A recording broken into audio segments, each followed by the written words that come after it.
Hello and welcome to the Short Gun Sportsman, a podcast about handgun hunting brought to you by Handgun Hunters International. My name is Ryan Hoover and I'm your host. I believe handgun hunting is the most rewarding way to hunt, and it's something I want to share with as many people as I can.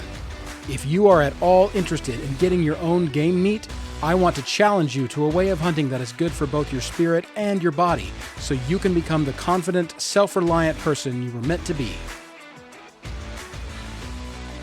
Okay, on today's episode, we're going to round out by talking about the third in a series of 3 competitions that are held in Wyoming, starting Father's Day weekend and going through that next weekend to the next weekend.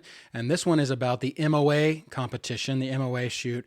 We talked to co-director Dan Meserve about this shoot, and it's another good one. And if you could make the trip up there, you get to shoot 3 really quality handgun competitions in a row within a week and a half or so. And then you're also next to some really fantastic Americana and American monuments like Mount Rushmore, Sturgis, etc.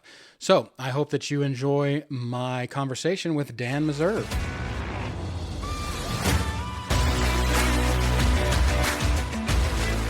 Dan Meserve, thank you so much for doing the podcast with me today. I'm glad to have you.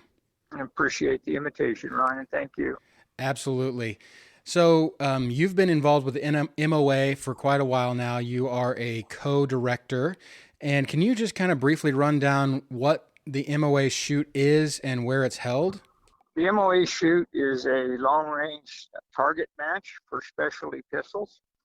We hold it at Sundance, Wyoming, on a ranch there about 10 miles south of town. We shoot paper-faced targets scored electronically with a shot marker target system, 500, 750, and 1,000 yards. If we use standard NRA faces on those targets of 100-yard simulation, 200-yard simulation targets, and we shoot the same targets through with different firearms. Those will be our courses of fire, as it would be called. Light gun is what we call our light gun category, is 15-inch barrel, not counting your break, 7.5 pounds total weight. It can be shot off of a rest or sandbags or bag pod, however you want. Our hunter class category is 15-inch barrel length, and you have to shoot it off of either 3 sandbags or a conventional bipod. Can't use a rest, can't use an F-class bipod. All our courses of fire are shot strictly from a bench because we're trying to see what kind of good groups you can shoot. Course of fire, we go through three times, 5-shot group. You get to take some cider shots, and then the first time through, you get 5 minutes to your cider shots, and then 5 minutes for 5 shots for record on paper. And we average 3 groups, and from that average, we move people to the final, like heats out of a race. Okay. So MOA is the third competition in like a week and a half of handgun competitions held in Wyoming. And unfortunately, it's the only one I haven't been to, but I hope to make it someday. So it sounds to me like, the HHC and the Y-Shot competitions are about really challenging yourself. And the MOA is also to some degree because there's a lot of skill involved, but you are also really checking the capabilities of your gun as well. Is that correct? You're stretching your capabilities. I'll jokingly say, when a person's out shooting groups, they always shoot, 3 or 4 really good ones and have that one that goes out and ruins what we were trying to do. The MOA shoot, we're strictly a competition for accuracy. Mm-hmm. We feel that we evolved out of target shooters, and accuracy is supreme to us. So MOA is a handgun, a single-shot handgun, and this started in conjunction with that company, correct? Correct. The MOA single-shot handgun, fall and block action, was made by Richard Mertz. They were based out of Ohio for many years, and they would come out west and shoot prairie dogs, both in testing, the gun's ability and their ability as shooters. The original guys in the 90s were the very top flight of IHMSA competition shooters. And with the MOA pistols at that time were the dominant gun in with Thompson Contenders in production category of IHMSA. Richard Murch moved to Wyoming in 2005 and was looking for, another venue or avenue.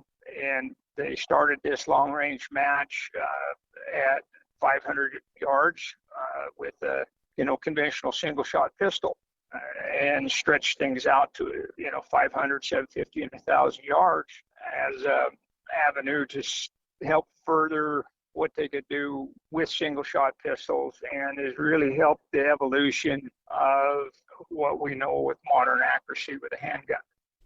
Absolutely. And just for those listening who don't know what Dan's referring to with the IHMSA is the International Handgun Metallic Silhouette Association. It is a competition that unfortunately is a shadow of what it once was, where handgunners shoot steel animals at various ranges. And it was responsible in conjunction with a lot of things back in the day for getting handgun hunting really, really going. And the MOA pistol, let's talk a minute about that, because that's an interesting concept. Like you said, it's a falling block single shot. Typically, pretty much you can chamber almost whatever you want in it, because it can be rifle calibers or handgun calibers, and it's capable of great accuracy. What just as an aside, what's the state of the MOA these days? The MOA based handguns that people use are still some of the MOA pistols, custom XP100s, or using a single shot bolt gun based on a undesignated 700 action. Right. The Nosler pistols have really made great inroads. The new Nosler M48s are remarkably accurate. And Bob Baker has come down and participated with these Freedom Arms single shots. Oh, yeah. And has made himself quite competitive. Encores, everybody uses basically what you have, and all firearms types and single shots are used there. So just correct me if I'm wrong, but the MOA is no longer in production. Is that correct? Correct. The MOA is no longer in production. Richard retired, sold the company, and unfortunately they're no longer in production, as neither are, Thompson Contenders and Encores from the factory. It's good to see SSK come out with a new SSK 50 action. And there's a lot of custom barrel manufacturers. The MOA shoot has actually been won before with the Encore. Oh, wow. So whatever a person has, their ability to use it becomes one of the big driving factors there. For sure. I want to take a minute to talk about something that the MOA is really good at busting myths, because, when I was a custom gun builder, I would get a lot of questions about barrel length in rifles that I was building and handguns. And it just goes to show that barrel length has nothing to do with accuracy. And the fact that you guys are shooting out to 1,000 yards for groups with handguns that have barrels no longer than 15 inches just should demonstrate to anybody the capability of a handgun in general. And then what I always say is I've never met anybody that can outshoot their handgun, as far as distance is concerned. Most handguns are more capable than the shooters.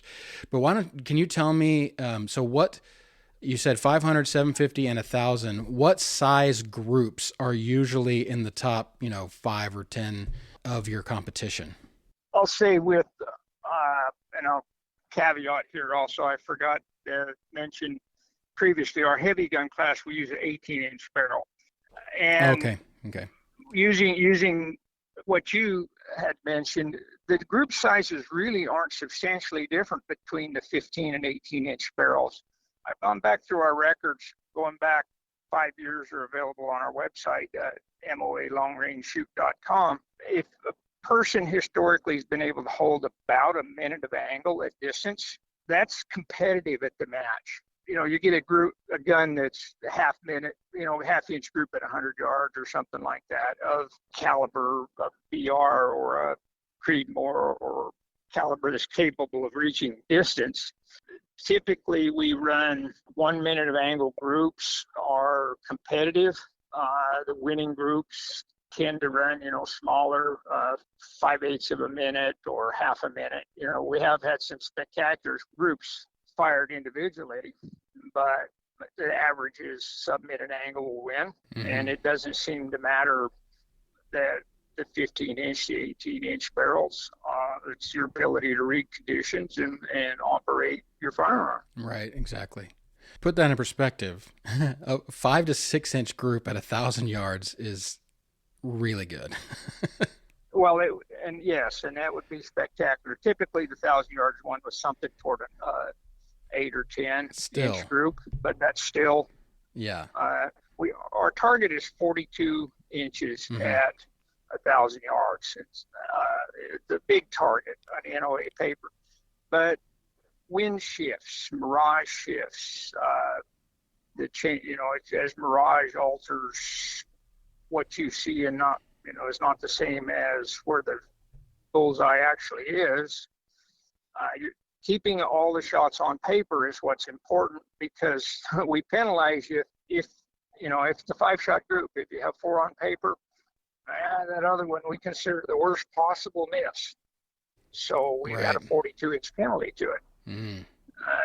If a person shoots, 1.5-foot group 3 times, 15, 18 inches, well, you're going to get a seat at the final out of that, because you don't have any penalty points.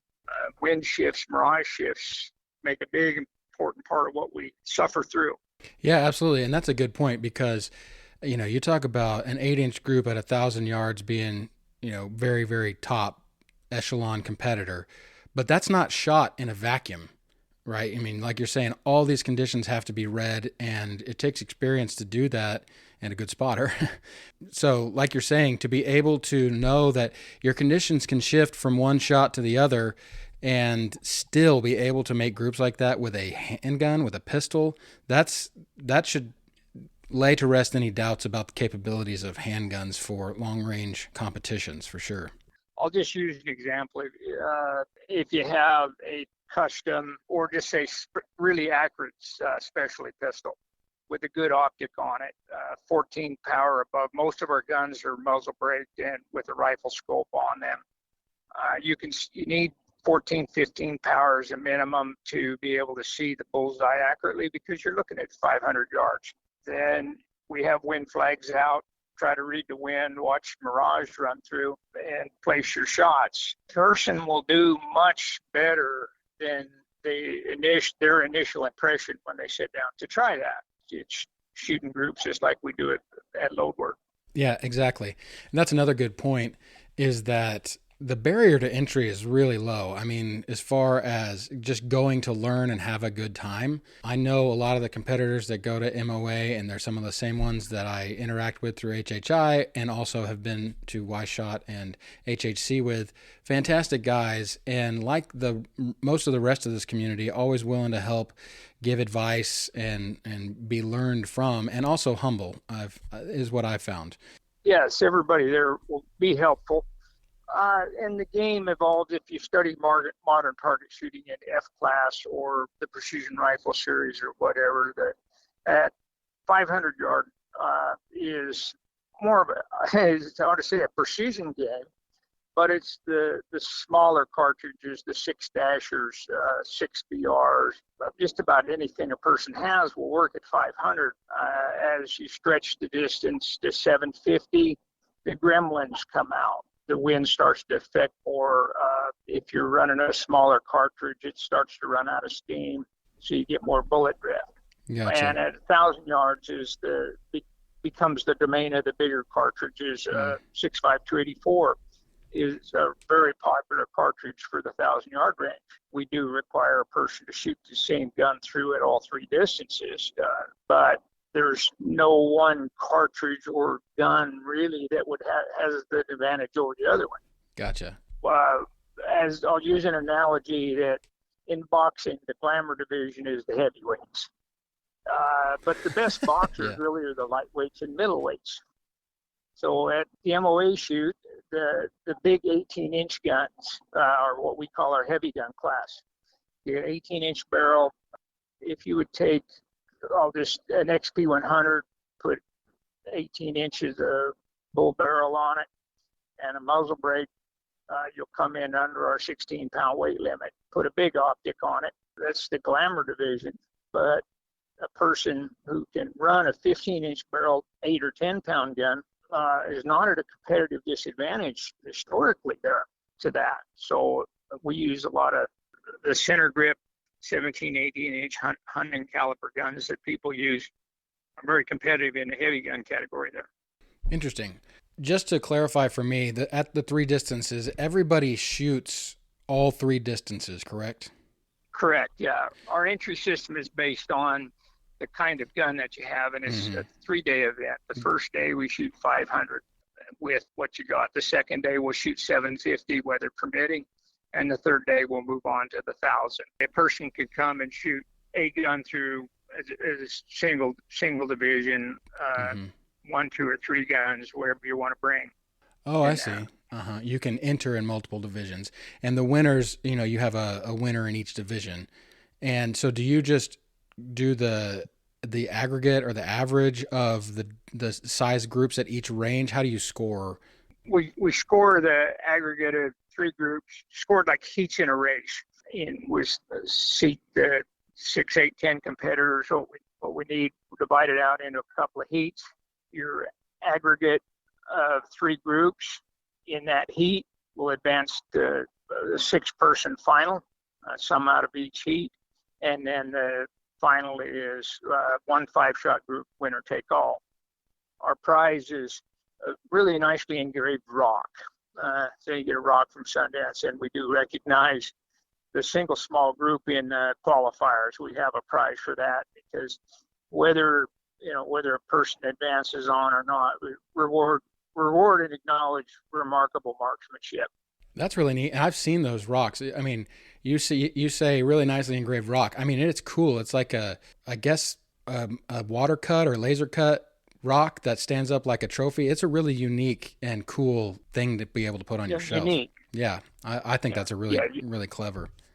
So going to the guns that you see there, I know you've already talked a lot about those, but what, MOAs, the Freedom Arms, the Encores, Contenders, and XBs, the custom bolt gun specialty pistols, what are typically, if someone calls you and says, I'm going to build or bring or buy a gun to bring to MOA, what are some of the pieces of advice you give them that say you need to make sure that your gun has this? What someone should bring or look at for a firearm is any small or medium powered 6mm, 6.5, the Creedmoor Dasher, the big guns, 6.5, 284, anything that really will reach the distance. If you can get 2,500 feet a second out of your firearm, one of the misconceptions is with a short barrel you can't get performance, but it's been proven historically that we know, especially pistol shooters, you can get 90% of rifle velocity safely out of a 15-inch barrel. And anything that's accurate and will carry 500, there's no particular, magical answer. Sure. But you're talking about, okay, so, I mean, when you're, just the basics of setting up a bench rest gun, for the newbies about it, you're going to pay particular attention to your trigger, make sure that you have a quality and well-adjusted trigger that you're used to. The muzzle brake, muzzle brake, I think, is one of those things that's like a very important part, and not all muzzle brakes are created equally. The muzzle brakes that most of the competitors tend to use are either a Holland radial from Darrell Holland, tends to work very, very well on large cartridges, 6.5 or Creedmoor size and bigger. The brakes from Harrell's Precision work really, really good on the smaller cartridges, as our experience. And yes, not all muzzle brakes are created equal. It's keeping getting scope-eyed and things. Right, and to prevent your gun from jumping as much. That's a good point in that some muzzle brakes actually require a bigger cartridge to become as effective as they can be. I'll just use our heavy gun category because the cartridges tend to be bigger. Our gun weight is 16 pounds. So if you get a firearm that weighs 10 or 12 pounds with the big optic on it, the mass of the gun does a lot to helping recoil, and a good break, large Holland radial or a large barrel on the front of it. The guns will only move 2 or 3 inches in full recoil, say as a rear grip. A pretty standard setup in the rear grip is with commercially available products, McMillan rear grip stock, XP100 Action, any of the good manufacturers, select match barrels. If you go down the firing line, the product list would read Krieger, Bartlein, Bruck, Schillen, just the whole myriad of manufacturers represented. We use dual triggers, or now that they're not available, Trigger Techs. And the few people who are shooting center grips, run a factory trigger improved, or there's a couple of custom trigger manufacturers for those. Mm-hmm. Then you have the whole package where you have light recoil delivered to you and cartridges capable of reaching the distance. Right. What are the types of scopes you see the most of? Most scopes, would just say, once again, the whole list of manufacturers. Citron has been a very good sponsor of that shoot. There's a lot of Citron scopes used there. That's great. The Citron scopes are about 8 ounces heavier than a comparable optic in a Leopold or a Vortex. So light gun, they tend to be more Leopold than Vortex, just because the total weight of the gun has to be less. Night force scopes, just quality optics is a key ingredient. All manufacturers are represented. So as far as, I know y'all are shooting off the bench, as far as rests are concerned, I know different classes have different requirements for those rests. So as far as rests, bags, bipods, what do you see in that kind of equipment? The rests that we use for that the competitors bring for light gun and heavy gun are everything from the fantastic set rest down to homemade versions, as long as the person is comfortable with it and it's steady. We just ask that, when your gun is sitting in rest, a person, can't lift it out of there readily. But the commercial rests that by Caldwell represent themselves really well. We have seen with the hunter class, as we've put it in 3 years ago, the people using a conventional bipod from Harris Engineering or some of the more expensive ones, when we get down to group size, actually, they're not significantly worse. That people can run for hunting situations in the field, that your ability to place a bullet using a bipod Mm-hmm. and accurately get your first round in. Well, we've shown at our match that you can accurately get many rounds in repeatedly off a bipod. It just goes to show, Dan, that I always say you can't buy trigger time, and that's what makes you good. Practice. This is right. This is exactly all forms of shooting that a person gets to do, whether it be at steel. You'd mentioned ITMSA in the early days was 40 or 50 rounds or 200 rounds at the end of the day at a fixed target at a fixed distance. How is that not going to help you be a better handgun shooter? Trigger time. Absolutely. Our match takes trigger time to it's kind of an extreme distance, but it all helps. The ability to read wind and mirage becomes really paramount, as in all long-range shooting. Yeah, and I've found out there's probably no place better to learn that than Wyoming. I'm not as good at mirage reader as I get credit for being. Well, you should just take it, Dan. You deserve it. So, Thank you. This may be moot since you have 5 minutes to make 5 shots. But do y'all have requirements about single loading or magazines? There's no requirement with a single loader magazine, but we do have when your 5 shots per record, you only put 5 up on the bench. So if you're single shot, that makes it plainly visible, for everybody. There was only 5. You didn't take an extra shot or something like that. Gotcha. In order to get them on. That makes sense. Do you have a spotter per shooter? Ideally, we have a spotter per shooter. You pick them up from the people or bring your person. Your spotter is able to coach here. Right. So the coaching is a big portion. That the wind's in, or look at this, or do things. Myself, even to the point that, hey Dan, you might want to shoot the right target. We all make mistakes. Yeah, we all make mistakes. And within that, people are reluctant as a general thing to come try something where they don't believe they'll do any good. We found at the MOA shoot, once you get there, everybody can shoot. Everybody has a background that will help transfer to good results there. And we all come in somewhere between first and last. Unfortunately, we like first better, but we learn more when we don't come in first. Absolutely. They're all better learning experiences. That's so true. And I tell you what, I am not a competitive person by nature. I've never enjoyed that kind of deal. It's just how I was made. But I do always try to beat myself. And that was always my mindset going into a competition, is that I just want to learn and improve. And the only person I'm trying to beat is myself yesterday.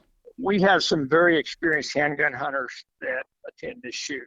Typically, most handgun hunting in America is under 100 yards as a revolver. In the West, we tend to shoot a lot longer distances than that, and we've evolved into the single shot pistols. And SSK hand cannon was my first real handgun hunting gun. The handgun hunters have participated in the MOA over the years, they've also refined their target shooting skills, their loading, and improved their distance hunting too. Right. From proving into confidence, hey, I can make that shot, and it is responsible for me to make that shot. Absolutely. I mean, if you get the confidence to shoot at 500, then 100 moves a lot closer. Myself, I shoot a 6BRX, so very similar to the Dasher, in the hunter class competition off of sandbags. My hunting the last several times at Pronghorn in Wyoming has been that specific firearm and shooting off a backpack. I know I've learned from the competition that I can very accurately place the first shot, and that's helped me with pronghorn antelope at some pretty substantial distances over the last few years. That just goes to show, I mean, I can't say enough about the fact that there is no replacement for getting together as a community to engage in these activities. No matter how much experience you have, you can always learn something. And I have found that there's also just this, it's a community vibe of people just wanting to help each other. It's all good natured, and it's a lot of fun. So moving on, you said it's held in Sundance, Wyoming. Can you say what, besides, we talked about the guns, the ammo, obviously the rests and all your accoutrement for the actual shooting part, what are some other considerations people need to think about specifically regarding what they need to bring with them if they come to the shoot? Bring your gear, 100 rounds of ammo. We do have the opportunity, to shoot prairie dogs at a couple of places there. Bring something like that. Some shade. Wyoming weather is totally unpredictable. So we jokingly say, bring an umbrella for some shade and bring your winter coat, because you might need that. It's only June. You're right. And other things, so when I was out in Wyoming for the Y shot, I found, I didn't have a boonie hat. I wish I would have had a boonie hat. You definitely need sunscreen. I suggest a light long sleeve shirt because, like you said, even on those hot days and people who don't live in a windy place don't consider wind burn, and wind burn is rough. And especially over a 3-day shoot, by that third day, if you haven't adequately prepared and protected yourself from all the elements out there, you're going to be hurting, and it's not going to be fun, and you will have a hard time concentrating on your shooting. Yeah. Unfortunately, we've all seen and experienced that. You got to take care of yourself. Hearing and eye protection. Yeah. Especially we're in close quarters. We have muzzle brakes. There's a lot of material loose. So, do you need to bring any binoculars, spotting scope, any of that stuff? It's definitely, Ryan. We're looking at a minimum distance of 500, or a quality spotting scope, if you have one, is a must. You won't be able to see your impacts, but you'll be able to read the mirage and watch the wind flags in it. Mm-hmm. If a person has come now that we've used the electronic scoring, back traditionally, if physically had a target, we pulled it down, measured it, marked it, put it back up. It was time consuming and was accurate, but took a while. We've gone over the last few years, converted to the shot marker target system. We scored electronically. It'll either transmit back to your phone, or if a person has their own tablet, they can bring and link to the local area network on the Wi-Fi and record all your scores. What we do, we use whatever the electronic system says is regarded as the official measurement. The shot marker targets came out of F-class shooting and use audio sensors mounted on the four corners of the target to measure the sonic impact of the bullet passing through the target. They're accurate within a millimeter. Wow. It's pretty hard with a conventional caliber to measure, a paper target and a bullet hole that close. Wow, that is wild. I had no idea about that. Yeah, accurate within a millimeter. Fascinating. And like you said, boy, does that save you guys a lot of time riding out there to get targets. We do miss, when you score, you'd have a couple people sit down range and we cease fire, go out and get the target. And it's like working at the pits in any target shoot. The socialization that occurs. Oh, yeah. When you're the crew working, it's irreplaceable though. That's true. I do understand missing that for sure. So what about, do you provide water or food or any of that stuff, or people need to bring that as well? Bring your own drinking water and snack. Traditionally, we have a barbecue on Friday nights included in your match. The match fee is per category. It's $90 for your first category, $70 for each additional. Our prices have not gone up in years. We're trying to resist inflation. And if we cover the match expenses out of the collective pool, and that's really all we're trying to accomplish financially. The $40 for ladies or children. We do allow children over the 10 and older to participate, as long as they have good firearms handling skills, like anywhere. We have had competitors as young as 12. And as old as like 80 years old. So everybody shoots together. We have a good time with that. Ladies have been very well represented at the winner's circle. I imagine. Best kept secret in shooting is that ladies are generally better than the guys, naturally. Yeah. They don't have the ego involved, I've heard that, and people teaching people to shoot. It's much easier to teach a lady because there's a couple of mental things you don't have to get out of the way. That's right. That's one of the things that I did when I was in the military, and I always found it much easier. Ladies took hold of it, and I think that's great. And my wife is also a good example of that. Okay, so this moving on to, you got the fee down. That's awesome. I know people appreciate you holding it down from inflation. But don't sell you guys short, because I know it's worth more than what you're charging right now. Then it's held starts the Thursday after Father's Day. Is that correct, or the Friday? Our match is the weekend after Father's Day. We shoot a Thursday, Friday, and Saturday after Father's Day. This year, it's the 20th, 21st, 22nd of June of 2024. Okay. And where is Sundance in relation to Gillette? Sundance is in the northeast corner of Wyoming. Sits on Interstate 90. We're on the western edge of the Black Hills of South Dakota, and it's equidistant.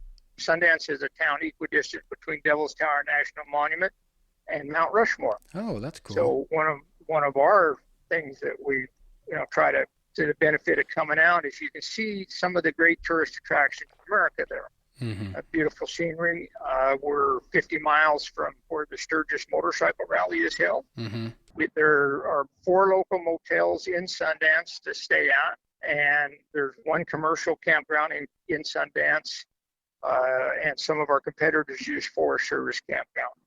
Our match is actually held at a ranch 10 miles south of Sundance, so we don't have camping directly on the range. Oh, okay. We use the other campgrounds that are around there. Gotcha.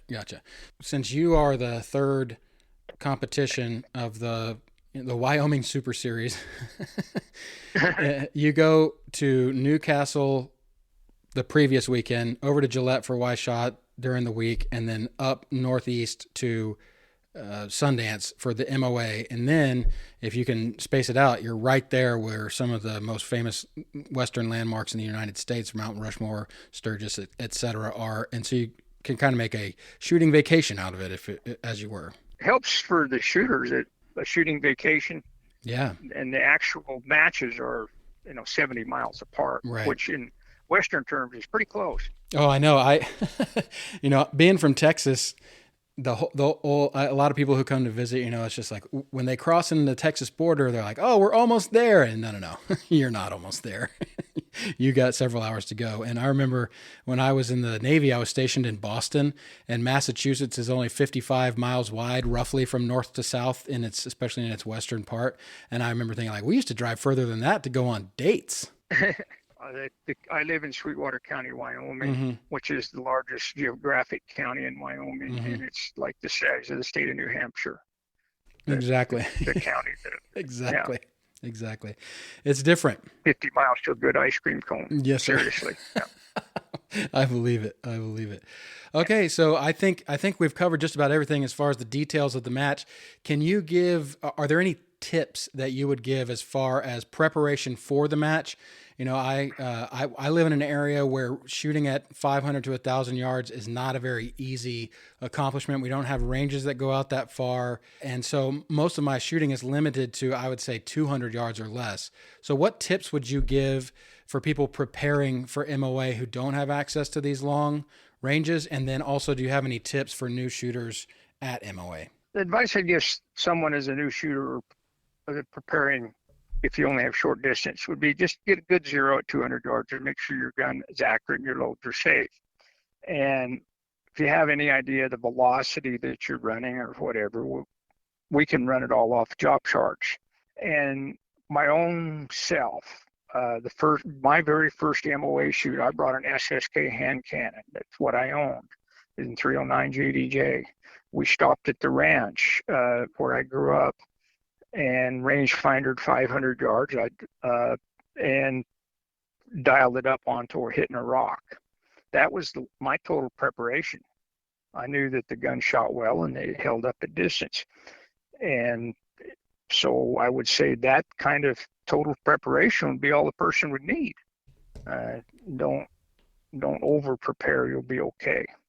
That is really good advice, Dan. And I really like that because it's not an equipment race. It's a low pressure competition where you're challenging yourself. And so don't let the fear of being underprepared prevent you from going. Yeah. If a person's under calibered or under optic or that, you'll shoot the best of your ability and will help you out and learn.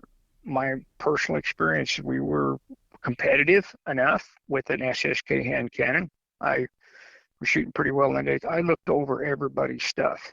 Right. I was fascinated by the heavy guns, the big guns, 18-inch barrel. I'd never seen anything like that.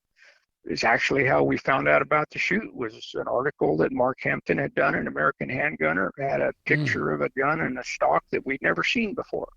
So we contacted Richard Mertz at MOA and showed up a month later, big-eyed as anybody.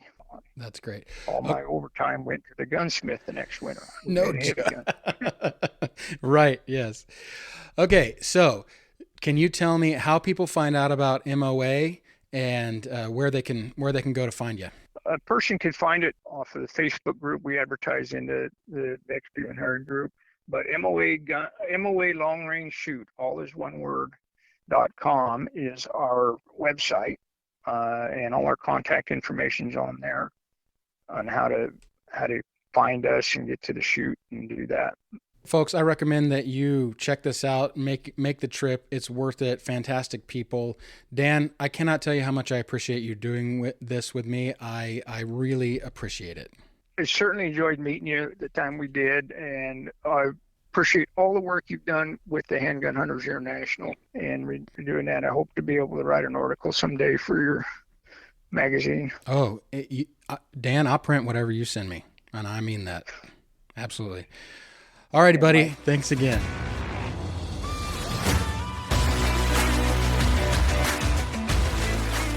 Okay, I hope you've listened to all 3 episodes about these competitions in Wyoming.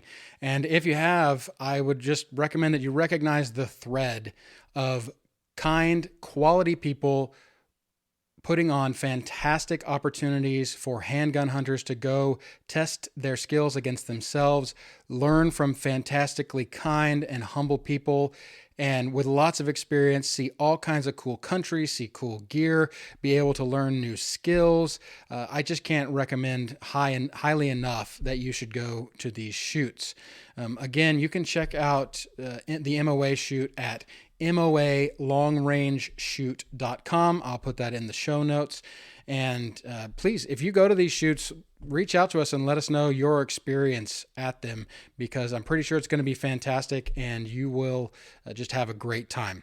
Okay, thank you all so much for listening to the Shotgun Sportsman. This podcast is the first and currently, to my knowledge, the only podcast dedicated to handgun hunting, which helps further the mission of Handgun Hunters International to support and grow the handgun hunting community. You can help us do that by liking and subscribing to this episode. If you're listening to it somewhere you can comment, you can do that as well. Thank you all so very much again for listening, and we'll catch you on the next one.